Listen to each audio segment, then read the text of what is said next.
Hello and welcome to the birth of a new dimension.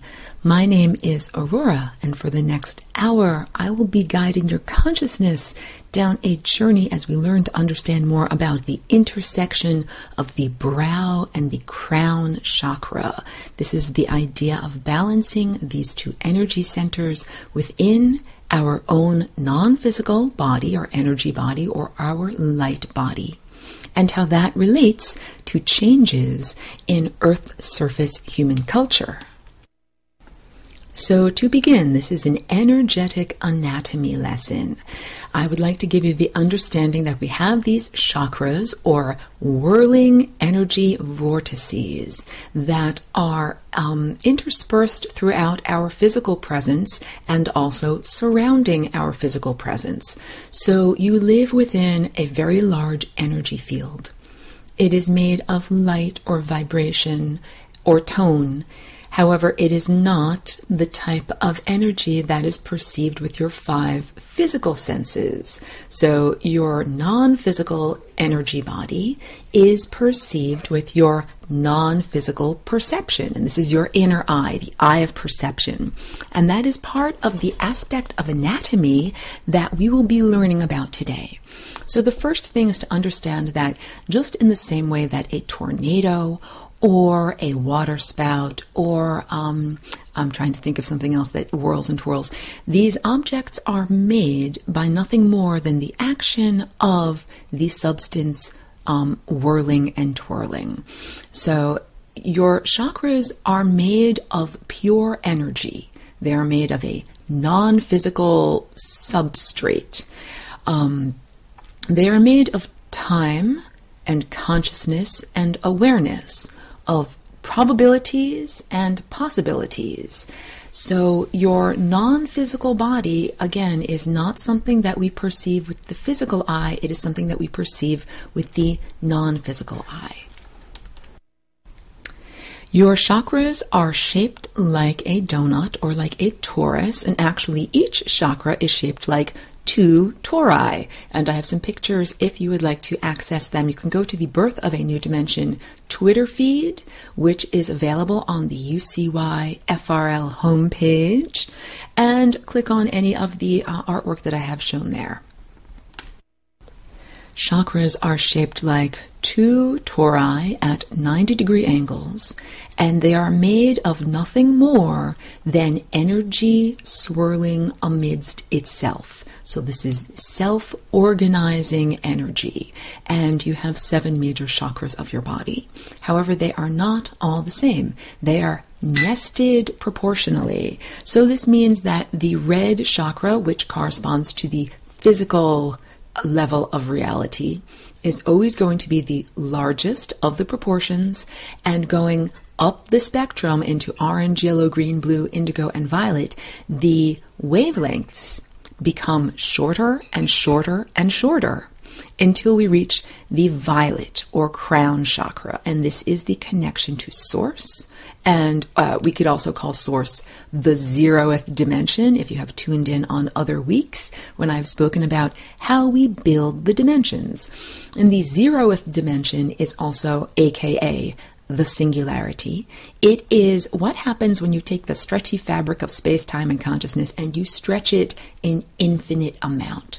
It is what happens when a star dies, because yes, stars are consciousness on a trajectory, and they have a lifespan just as your corporeal body has a lifespan. And at the end of a star's lifespan, it backflips into itself and stretches that fabric of space, time, and consciousness to infinity. All of those things that I have just described are the center of what is at the center of each of your chakras, what is at the center of this planet, what is at the center of our nearest star, the sun, what is at the center of every nucleus of your cell, at the center of every atom, yes, even at the center of every subatomic particle. So this is the origin of consciousness and the source of consciousness. We come from this destination, become light that is slowed down. Material matter is light that has the privilege of going slower than 186,000 miles per second, and we circulate as consciousness throughout the material realm, and eventually we complete the circuit and return our consciousness back to the source, and that is the basic trajectory of consciousness here. So your crown chakra, located at the very, very top of your skull, is analogous to a navigational instrument that helps you to know where the source is, or in which direction you will find God, or in which direction you will find infinity, or in which direction you will find the source of all consciousness and energy, and also your destination. And you need to have this little navigational instrument functioning because the source is constantly in motion. It is constantly moving, and it does not stay in one place. Just as your chakras are made of whirling and swirling energy, all of the cosmos that we inhabit is made of whirling, moving energy. So this is like the compass needle that helps one to tune in one's awareness to the source broadcast. And it is, the violet chakra is oriented, I would say, vertically. The chakra that connects us to the physical realm, the red chakra at the other end of the rainbow spectrum, is also oriented vertically. All of the intervening chakras, so that's orange, yellow, green, light blue, and dark blue, are oriented horizontally. You can imagine them as buttons on a shirt, like on the front of a shirt, that go up and down. So they are discs that are oriented in the same way that buttons going up and down your shirt are oriented. However, your crown chakra is oriented like the blades of a helicopter, or like a halo, an angel's halo in a religious painting. And same thing with your physical chakra. It is oriented vertically and in the same parallel to your connection to the source. And this all matters because I have brought up the idea of the helicopter. So our chakras are stabilizers. They declare our energetic flight through the seas of consciousness. So this is like describing to you your steering wheel and the tires on your car, how your vehicle actually moves.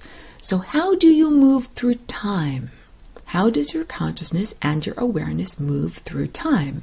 And the answer is that you have a timeline aligned with your inner eye or your brow chakra. And you also have your crown chakra connected to source. And when you have achieved that, or this is the ideally perfect setup, then you are is effectively guided, and your consciousness doesn't have to hit the brick wall of death, hit the flowing membrane of death, and circulate back around to the beginning in order to know where it's going. It's not like saying, I'm literally saying that we were not meant to blindly feel our way through the cosmos, moving along timelines, hitting membranes of death, and circulating back to the beginning. We were meant to have vision so that we could see the approaching obstacle, the membrane of death, and redirect our consciousness. And that is the type of vision and perception that we achieve when we activate both the brow and the crown chakra. However, it's a journey to activate both of them. Brief pause. So the journey is the raising of Kundalini up the spine. Kundalini is a word from the Far East, from the Hindu tradition, and it has to do with energy being coiled at the base of the spine and at the chakra, which represents the physical body, and then spontaneously rising up through the spine and through the levels of the chakras until it gets to the crown, and one has an ecstatic and orgasmic experience of divine union. So, people are taught how to do this just the same way you can cultivate yourself into being a marathon runner. You can do different meditation and breathing exercises to cultivate one's kundalini and then raise it up the spine. It is understood in this practice that one must be guided and use wisdom, because as the energy centers have energy come to them, it can shake free all sorts of debris and destabilize a person's consciousness. And also, when you have simply raised your kundalini to the level of the brow, but not yet reached the crown. So it's like saying, if you are a glass of water and we have filled up the glass, but only up to the level of the indigo chakra, not bing, bing, bing, all the way up to the violet. That is when you are most vulnerable in your development. And that is analogous to the age of consciousness that we have just exited. We have just exited the age of Pisces, the Piscean age, even though people often think that that is some kind of a curse word or something. But the age of Pisces has ended, and we are now entering into the age of Aquarius. Everyone can sing along with me. And the whole point is there are ages that last for thousands or sometimes tens of thousands of years, and each age corresponds to a level of inner development, and each age corresponds to a color of the spectrum and a chakra on the body. We are part of a larger being that is raising its kundalini, and the experience that it's having is called human culture. All right? And we are moving, as we raise the kundalini, we are moving out of barbarism into areas of sophistication and civilization, and finally spirituality and divine connection. So we're very close to the end of the journey. It must be understood that the past 2,000 years of human Earth surface history has been all about this age of Pisces, represented by Jesus, aka Yeshua. And we even begin the calendar of the modern world with the birth of this avatar, Jesus, and recognize that this whole age has been about that level of consciousness. So first of all, Christ consciousness. Let's define terms here. In math, we always begin with defining terms so that we all can be impeccable with our language and be on the same page and know what we're speaking about. When I speak about Christ consciousness, I am speaking about an abstract energy consciousness that is at the level of a galactic meta-entity, and that the meta-entity at times has distilled its essence down into certain core principles, which have then lived on the physical level through avatars. Avatar is not only a lovely movie that's entertaining to watch, it's an ancient Sanskrit word. It means one who has come across waters. It comes from avatar. And the idea is that the person who has come across the waters is this cosmic consciousness, that an avatar is a container for higher consciousness. And this is also similar to the idea of the ancient Greek. The true definition of a hero is a container for the gods on earth. The gods live through you. So it is my understanding and my definition in this broadcast that the overarching meta-entity of Christ consciousness distilled itself down into a format that could be expressed through human neurology many, many times. And one time that it did so roughly 2,000 years ago in Judea, and the person's name was Yeshua. And since his name has been translated into Isa and Jesus, and is aka known by very many names. So that person was the avatar of consciousness for that particular age. And that age, now let's talk about the brow chakra. So this is also known as the third eye, and it is emanated by the pineal gland. The difference between your third eye and your pineal gland is that the gland itself is a physical structure, that scientists can autopsy your dead corpse and point to this physical structure and say, look, I can poke it with a stick, there it is. However, your third eye and your imagination is the projection and the healthy activity and the energy field that is created by the functioning of that gland. And just like when you are no longer alive and your consciousness is no longer in your body, you no longer do things like speak or sing.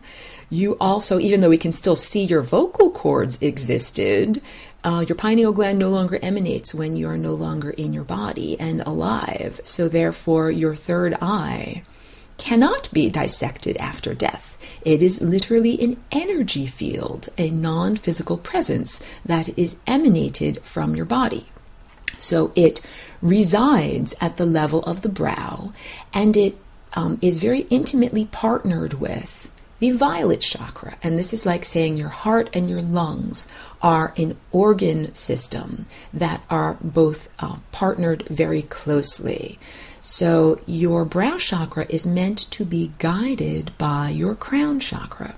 When one has raised one's energy or kundalini only up to the level of the brow, but has not yet connected through the crown to the source, one is seeing at the level of anthropomorphic interpretation. This is the level of the human filter. And literally, the brow chakra creates a lens effect that is in front of one's face. We all have, in exactly the same way that the surface of water forms a meniscus, a slightly distorting lens that is a little bit thicker than the rest of the water, and that bends light that is entering into the water. The whirling motion of the energy of your indigo chakra creates a distortion that literally bends light or bends information that is coming into you. It is called your human filter. It is the filter through which you look at and perceive information on a human realm. And looking through that filter is, first of all, there is room for distortion because you are not merely interpreting, you are not merely perceiving, rather, empirical information. You are receiving information and then interpreting it through your filter. So there is room for distortion. It is the difference between having pure abstract information and then having to translate it into language or an allegory that can be shared with others. So if you take the time to click on my paintings, go to my artwork, or you can go to my website, flyingrainbowlasagne.com, and click on the art tab. Mostly what I paint are abstractions. I paint representational work of the abstract realm. All of those patterns and shapes that you see that do not look like a human with 2 arms and 2 legs, those are the abstract pieces of information before they enter into and are interpreted by the anthropomorphic lens. So the difference between these two forms of seeing and information gathering and interpretation is when you see through the abstract lens, you are simply seeing particles and forces.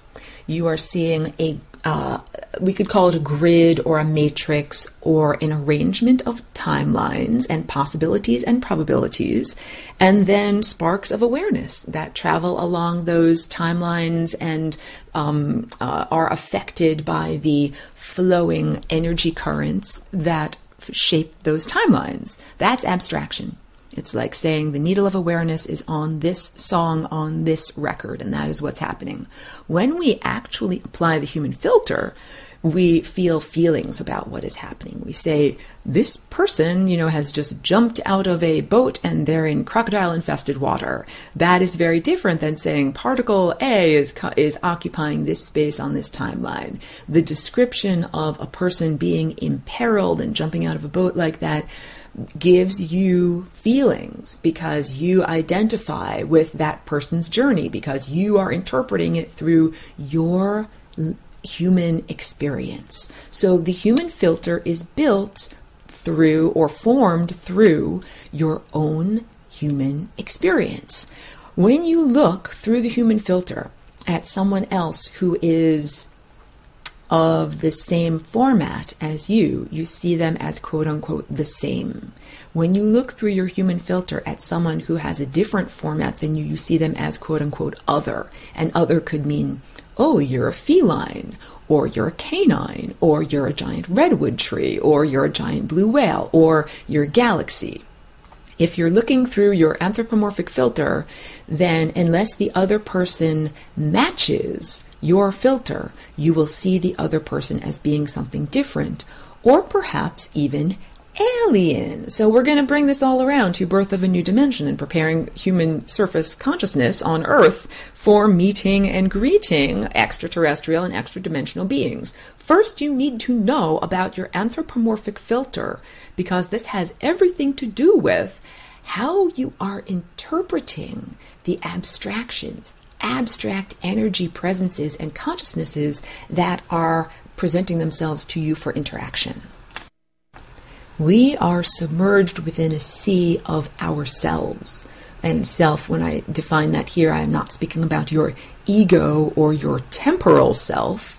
I am speaking about unity consciousness. So in interacting with anyone, any amount of consciousness, you're interacting with a shard of yourself. And this can be applied to physical, corporeal beings. Like I see a redwood tree, you are a shard of my own consciousness. I see another human being. I understand you are also a projection of my own consciousness experienced through my anthropomorphic filter. And I also understand that when I'm interacting with thought beings, non-physical entities, I am interacting with aspects of my own self, like shards of my own personality or projections through the crystal of my own being. A crystal or a prism takes light that is unified and breaks it up into its constituent elements, the beautiful rainbow that we see. And our experience of being individuated consciousnesses is the experience of unity consciousness being broken up from its primary ray into its various different emanations, and the various emanations interact with one another.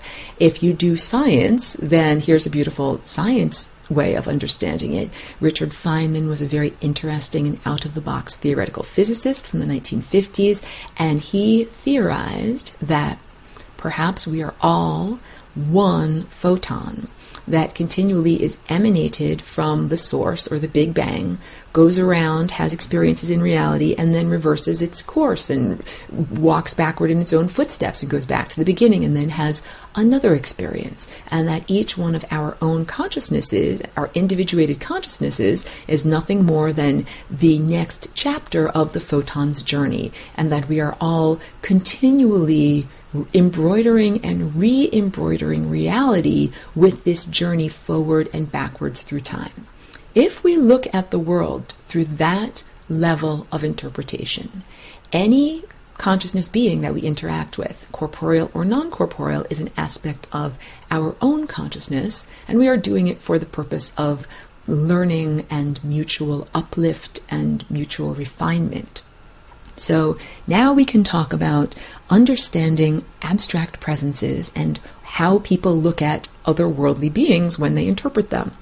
So the phenomenon of people seeing clank-clank metal UFOs and flying saucers is relatively new. Within the past couple of hundred years, like in 1800s, people reported seeing unusual airships that they related to what they were familiar with, which were dirigibles, like giant floating gas type vehicles. And my point here is that your anthropomorphic filter is built during your lifetime. If you are used to seeing dirigibles flying in the sky, and then you see something flying in the sky that you do not recognize, you will relate it to what you are most familiar with. So in the very ancient world, people did not have familiarity with flying, planes or dirigibles, and didn't imagine or envision objects in the sky. And when they met with otherworldly presences, they interpreted it through a different cultural filter, and often interpreted it as beings that came through a rift, or spirit beings, or beings that flew on wings, or they would make it an analogy to the natural world, something that they were familiar with, such as a bird, because a bird is the closest thing that flies on wings. So, and all of this is to say that No cultural and anthropomorphic filter is more valuable or valid than any other filter. They're all equally arbitrary and distorted. If you see an unexplainable, object or impossible thing in the sky, and you say it is a bird on fire, or if you say it is a clank clank metal spaceship, or if you say it is a dirigible, or if you say it's a pillar of smoke, or a column of fire, or however it has been described in various mythological or religious writings, all of that is being interpreted through the anthropomorphic filter. It is like the language or the lens that one wears on one's perception. So this is so crucial to understand, that not only is your perception on the biological level, on the physical level, affecting the way you look at the world, but also your perception on a non-physical level. Your anatomy affects your perception. On the physical level, you have binocular vision. You have two eyes. Most of us have two eyes. And the way that our perception works is by looking through one eye and looking through the other eye, and then comparing eye 1 versus eye 2. And this is the definition of duality. And that tendency to compare two views is programmed in on a deep biological level. Well, the anthropomorphic filter is also programmed in on a deep biological level. And it's not just humans that have this filter. Cats have this filter. Horses have this filter. Blue whales have this filter. However, for a blue whale, it's shaped like a whale, and for a horse, it's shaped like a horse. And if they look at another horse, then they say, you are the same as me. But if a horse looks at a blue whale, it says, you are different than me. So, when we are looking through our anthropomorphic filter that has not yet been connected to the crown and abstraction, and we are looking at otherworldly presences such as extraterrestrial or extra-dimensional, if you see them as an one-faced, two-armed, two-legged person, please understand that you are seeing them in a distorted way. You're not seeing their true form. You are seeing them according to a type of perceptual shorthand. That's the kindest way I can describe it. It's like saying, this is not how this person really looks. We are just using this as a stand-in so that you understand this is an entity of consciousness. Because when you are in the physical body of a one-faced, two-armed, two-legged person, it can be difficult because of the being so self-centered, literally self-centered, can be difficult to recognize intelligence in something that is shaped very differently. So mycelium are a good example. There's definite intelligence exhibited by mycelium, which are the tiny tendrils that grow underneath the soil and are mushrooms. And when we think of mushrooms, we think of what we buy at the store and actually eat and place in our salads or stir fries or whatever. Those are merely the reproductive organs of the mycelium. The mycelium are very extensive and are kind of like roots that go all the way throughout the soil. So there are mycelial mats, giant conglomerations of them that cover many, many acres, many square footage, and it is intelligent. It's an intelligent network in the way that it shares nutrients and responds to stimuli. So people who are in a two-armed, two-legged, one-faced body have difficulty recognizing the intelligence of an organism that might look like a giant mycelial mat that's underneath where you're walking. And I think that there is one that's so large it's literally like the size of Chicago or something like that. So this is a challenge of understanding that your filter of perception is having an impact on how you perceive life and intelligence and what you define as alive and intelligent. And I'll also bring up the concept that scale, both size of a person's body and also scale in time, like how long your lifespan is, can also make it difficult to perceive life and perceive and recognize intelligence even on your own planet. A fruit fly or a gnat lives for about a day or, maybe 3 days. It can be very difficult to have a sustained conversation with them, and they might not be able to relate well to you as a being that lives for a time scale of possibly 100 years. You, as a being that lives 100 years, are like the tiny, short-lived fruit fly to one of these beautiful redwood trees that lives outside of my home, that's looking in my window right now.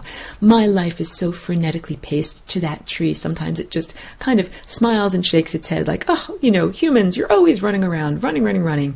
Their time scale is very different, especially when we also understand that their consciousness can be transferred from generation to generation, and they can have continuity of consciousness because they grow by cuttings or clones, not only by seeds, but redwoods have these burls that grow new trees. So even when a tree is cut down, often there are new sprouts that grow out of its base, and those new sprouts, those are not independent, different trees. Those are sprouts that contain the same exact genetic material that the parent tree that was cut down contain. And it's very likely, I don't think it's that much of a stretch of your rational, skeptical, objective, materialistic viewpoint that is programmed in from school and media to say, well, if they have the same genes, maybe they also carry the same consciousness. And then we can understand continuity of consciousness in trees over tens of thousands of years.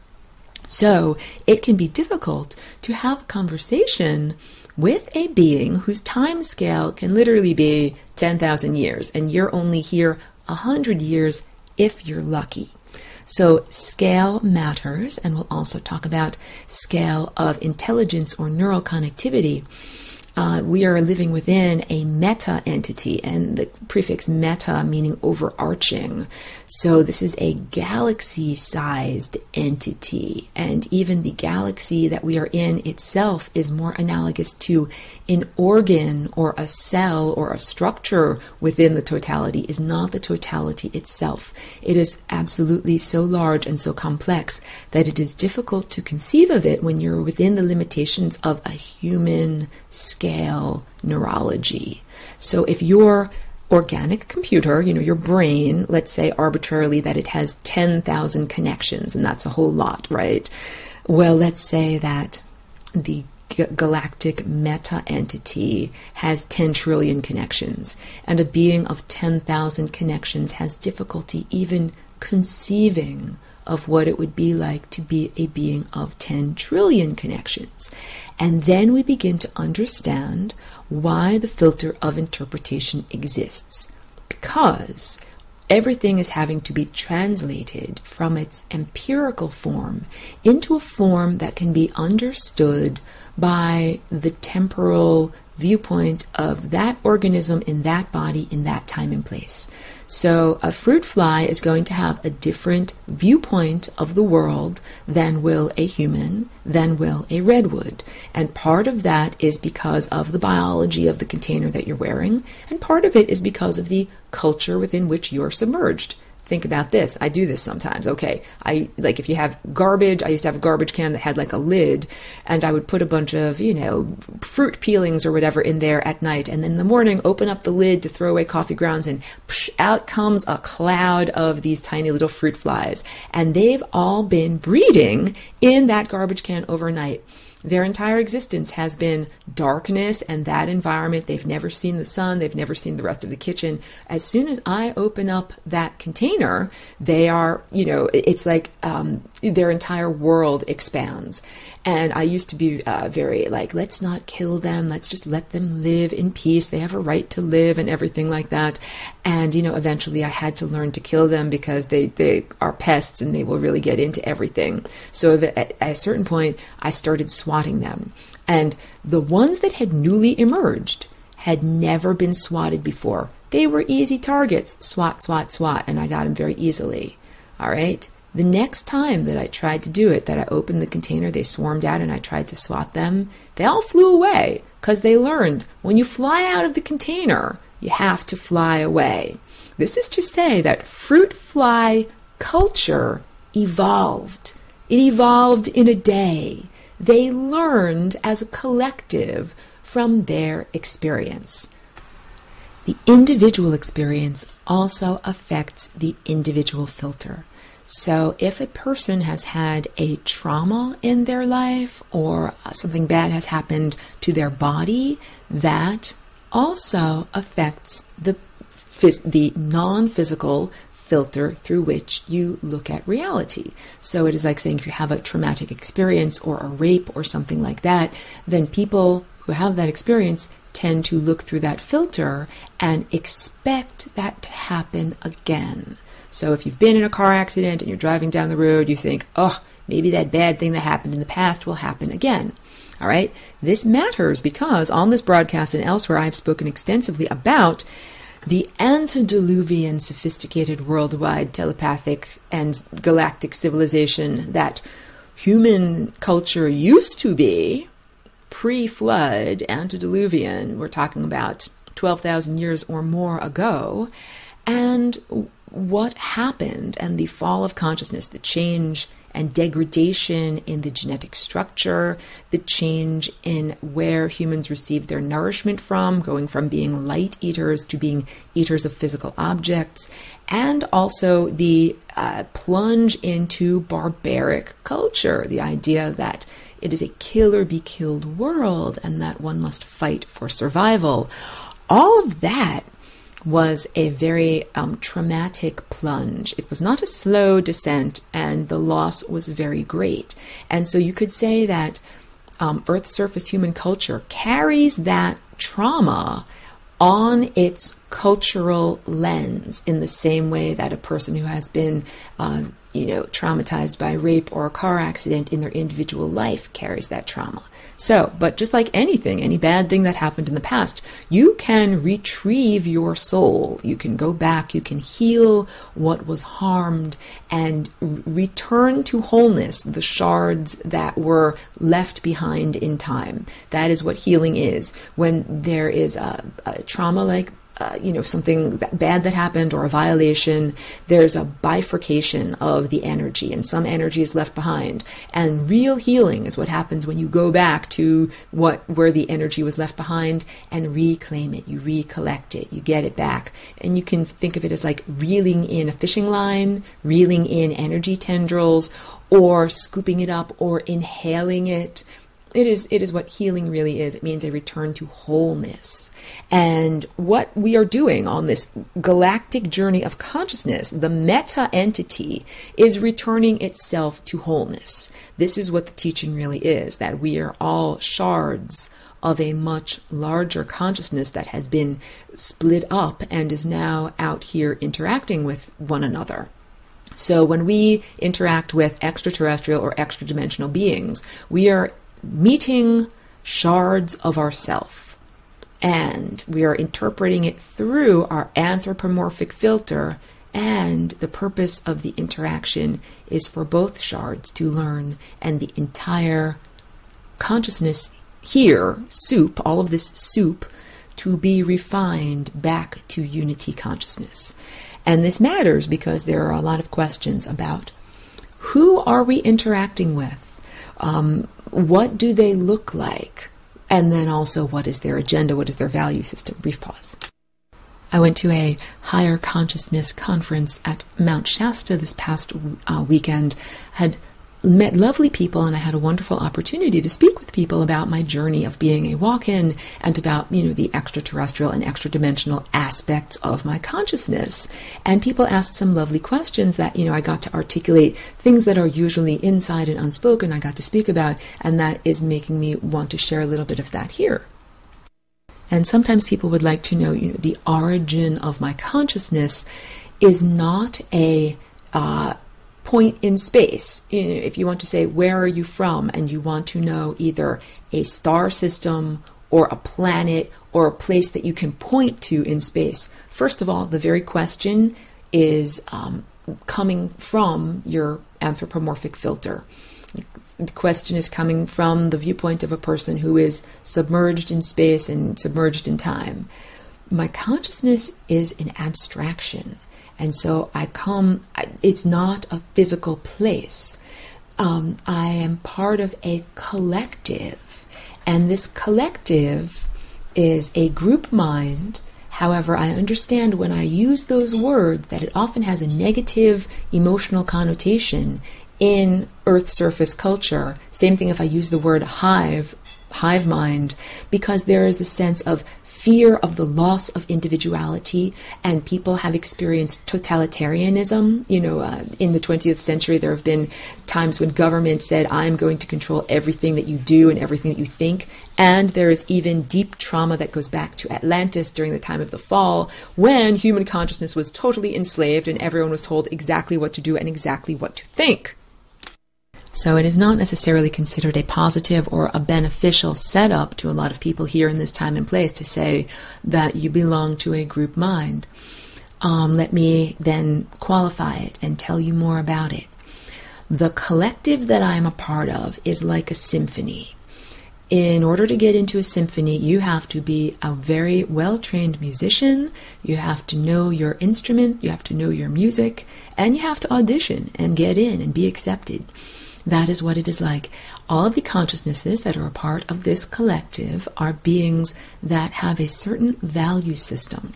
It is based in unconditional love, personal sovereignty, the capacity to use your own will, the freedom to make your own choices, and our value system is also about espousing freedom for others.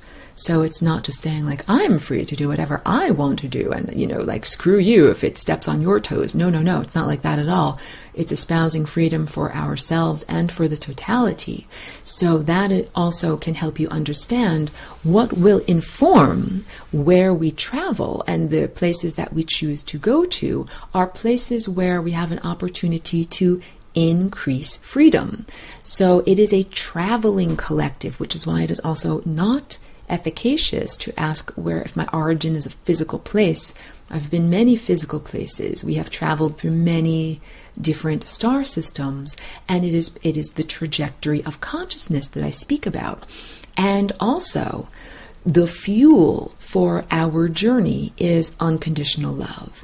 And the vessel with which we use to travel is not a physical vessel. It is not a clank metal spaceship. It is not something that is more physically evident than the body that you see me walking around in. It is literally a vibratory vehicle made of light and color and sound. And we, as the symphony of consciousness, the musicians, we send energy impulses back and forth amidst ourself, as a performance, as a form of intimacy and lovemaking, and as the I want to say mechanical or energetic flow, the kinetics that actually makes our journey go someplace, okay? So you could even describe this as heaven. However, it is not the heaven of biblical literalists. It is not the blue sky and white clouds and people strumming harps. Not at all. It is much more a place of abstractions. It's a hyperspace reality. And again, it's an abstract realm. So in order to understand it correctly and not misinterpret it through your anthropomorphic filter, I am here to give new information to the anthropomorphic filter about how we can understand otherworldly presences and who they are and where they're coming from. Because yes, there are space cultures that live on other planets. Yes, there are space cultures that are sophisticated users of technology that have created physical apparatuses that can fly them off the surface of their planet. However, I have stated in the past, and I'll say it again, that if you need a clank metal spaceship to get off the surface of your planet, you haven't passed the test. Your culture is not prepared to leave. And think about a planet and a culture on a planet, just like a culture on a petri dish. In a laboratory, a slab of agar that is meant to grow bacteria or yeasts or molds. And, well, let's use yeasts as an example, or molds. they grow on the substrate, the nutritive substrate, and then eventually when they have colonized it enough, they create the ways for them to spread. So for yeasts, it's these little tiny yeasts that break off and go into the atmosphere and fly around looking for a new place to land. And for molds, it's tiny mold spores. The fact that the mold has produced a spore that can naturally be ejected from the surface of the petri dish and go flying around the atmosphere and find its new home and then lodge and create an entirely new colony or civilization of their culture, it shows that that mold is ready to leave the surface of the petri dish. That mold did not build a tiny technological tin can and get inside of it and fly and then unload more mold. It is saying that there is a natural process, a process that is in conformity with the harmonic structure of consciousness flowing in the cosmos. That you do not have to create an artificial structure as an overlay on top of that harmonic structure that you think is better. That's what technology is. It is like saying that what is naturally occurring, this harmonic structure, is not good enough, and that we have to bend it or change it or twist it or distort it in order for things to work better. And I will tell you that that is not the case. What is truth is that you were born with a physical body, and that body is all that is really required for you to make your journey. It's not saying that you do not require energy or nourishment, because you do. We all require the influx of new energy and new nourishment. So even my abstract state, this floating collective that travels from star system to star system, it requires food. It requires influx of energy. And the influx of energy, it is in the form of unconditional love. So, for example, me being here on the surface of the planet, I am eating food. I am refining the experience of being here through the chakra system of my body, and I am transmitting it back to the sun. And all of that is fuel for the journey. This is how we can understand our experiences in, the physical body, in the earth realm. We don't take with us literally what we are doing here. We take with us a representational copy. Like, this is the analog experience. We translate it into bits and bytes that can be digitally broadcast or saved for forever. But don't misinterpret my choice of language to think that I have a transhumanist agenda. I do not. I am simply trying to describe the translation of something that is corporeal and that can fade away into something that is energetic, abstract, and cannot fade away. And that consciousness experience is the food for our journey. It is what we share with one another as part of the activity of trajectory of consciousness. It's called love. We share information with each other at the tone of unconditional love, giving and receiving equally. So, in preparing Earth surface humans for interacting with extraterrestrial and extra-dimensional cultures, questions like, where are you from, are less relevant. What is most relevant is, what is your value system? What do you eat? I would say that good advice is look for beings that eat love, or that eat light or pure energy. And with the caveat that some beings eat pure energy, they only eat the denser energy of mammalian emotions, such as grief and sorrow and anger and hatred, or lust, sexuality not connected to the heart. And those are, as I've described before, the occupiers of the interstices. And there are plenty of space races that use technology that literally feed off of human misery. They harvest human misery, they create and incept human misery, they have influenced human culture to create wars and create chemicals and create diseases so that they can feed off of humans. This is the example that I use are the beings of the Crab Nebula.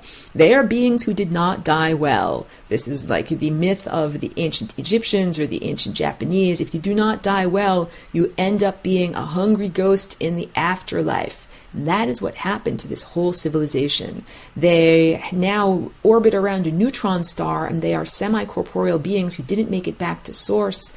And they literally feed off of earthlings who are developing cancer. Cancer is not just your own biology that has gone awry. That's ridiculous. It's not just one or two mutated cells working on their own, going around a body. When cancer happens, it is several mutated cells getting together and working together to form a company called a tumor. That's so unlikely. It's like saying crusty punks are anarchists and crusty punks are all out for themselves, and cancer cells are like crusty punks. And getting a bunch of these anarchists to work together to all form a tumor is so unlikely. They don't work together. They are all out for number one. So there is an overarching program that is a consciousness program that's running that is part of the corporations that exist on Earth, which are also non-corporeal entities due to the Citizens United USA Supreme Court decision. Corporations have been deemed to be entities themselves, and for a long time this was known but just not shared publicly, that corporations are like viruses. They have a certain amount of the qualities of life, but not all of the qualities of life.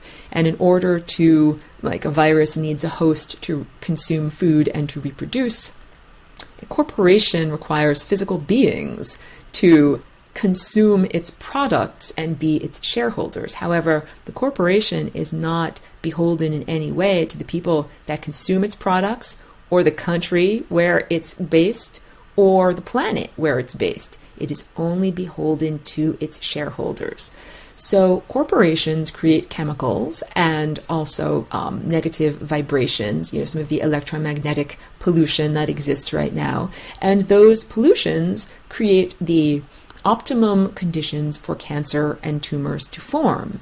And the cancer and the tumors are really the physical manifestations of non-physical beings that are eating away at humans, and they feed off of misery. And for many, many years, the chemotherapy and radiation treatments that were used merely compounded the misery and made the patients weaker and more miserable, and allowed their non-physical vampires that are eating them to feed even more effectively. And I will tell you that the best thing that a person with cancer can do is to consume lots of cannabis oil, highly concentrated cannabis extract, because not only does THC have a visible proof of enacting apoptosis or programmed cell death of cancerous cells, but when the patient ingests the cannabis oil, their feelings get better. They feel happier. They feel less misery. It is not just the surcease of pain because it has an analgesic effect. It is also a sense of returning hope and benevolent emotional inner state. And that benevolent emotional inner state is as crucial for fighting disease and returning to a state of health and vitality as a compound, like a chemical compound like THC, that clears the cancer cells. It's like saying that for many years, about 50 or 60 years, the cultural program was, if you get cancer, you're a victim. You have to have a bald head and look skinny and sick and be miserable and be a victim. And I'm telling you that that is not necessary, and that there is a much better option available, and that it should be legalized and made widely available because it is such a prevalent disease now. And anyway, it is not just a randomly occurring set of mutated cells. It is controlled by consciousness that comes from another world, and there are not that many people that will feel comfortable relating that level of truth to you, because that is something that can make many people feel like they need to go insane. Like, Aurora, you're telling us that there are beings that live in a nebula, a far distant nebula within our own galaxy, that are beaming distressing energy signals to our own planet and causing disease here. And I'm telling you, that's exactly what is going on. And the reason why that is going on is because there is a perturbation within our own galaxy. It's like saying that you perceive a disease within your own body. I perceive a disease of consciousness, that there are varying divergent space races that instead of being harmonically coexisting and working as a collective and cooperating, instead are fighting and harming one another, and that this entire epic drama from our galaxy is being distilled down and played out on the social landscape of our planet and the individual landscape of each person's life. So if you've ever fought cancer, or if you had someone in your life, friend or a family member who had it, you are fighting a cosmic battle. Really profound stuff. And if you think of how many people are fighting that battle, it absolutely should change your perspective. P.S. I do a webinar all about cancer and the origins of cancer and how best to treat it. That webinar series, I'm going to begin rerunning it as soon as I complete the redesign of my website, which is going on as we speak. And I'm changing the structure of lessons for full spectrum humans so that it is no longer necessary to commit to the entire 5-month-long course. It will be chopped up into 5 1-month-long sessions divided topically. And one of the topics will be lifestyle, how best to live, and this will be relevant to the change of energy structure that we are all experiencing, known as ascension. How to eat, what we should eat, where disease comes from, and how we should be living, and the actions and best behavior patterns for our bodies. And the teaching about cancer and about sexuality will include all of that. And all of this is based, it is the foundation of all of this understanding and information is to understand that humans and human consciousness exist along a spectrum of consciousness. You are submerged within a sea of consciousness. Yes, you are not the only living creatures in the physicality. And yes, oh hubristic humans, you are not the only intelligent or the most intelligent beings that are either on your own planet or in your own realm or in existence. So it is time to begin to understand those basic truths. You're surrounded by consciousness. You're surrounded by life. You're not the pinnacle of life. You are connected as part of a life collective. And that shift is profound. And then also when we say we are unconditionally loving and the value system is one of freedom, okay, how do we respect other life forms? How are my thoughts affecting other life forms? Because other life forms' thoughts are certainly affecting me.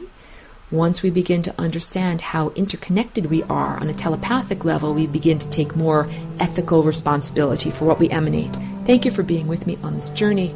Please continue to prepare for the birth of the new dimension.